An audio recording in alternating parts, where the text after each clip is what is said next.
আসসালামু আলাইকুম। আমি আজকে আছি নরসিংদীর চৈতন্য গ্রামে।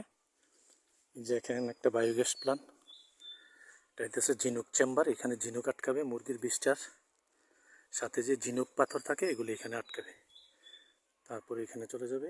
যে বায়োগ্যাস প্ল্যান্টের মাটি দেওয়া হইতেছে, এই যে এখানে ওনার ১,৫০০ মুরগি আছে। ১,৫০০ মুরগির জন্য আমরা এই বায়োগ্যাস প্ল্যান্টটা করে দিয়েছি। যে এখানে মাটি ভরাট করতেছে আজকে।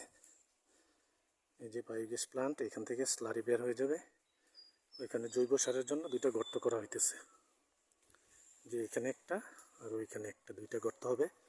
এখান থেকে স্লারি আসবে, এসে এখানে চলে যাবে। এটা আপনারা জৈব সার হিসেবে ব্যবহার করতে পারবে।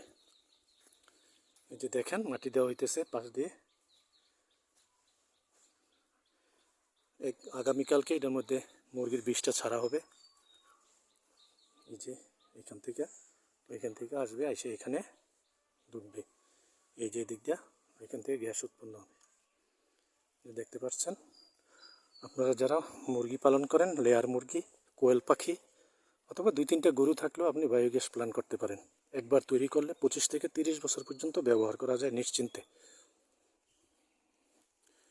এই ১,০০০ মুরগির বিষটা দিয়ে ৫-৬টা পরিবার রান্না করতে পারে কন্টিনিউ। ধন্যবাদ সবাইকে।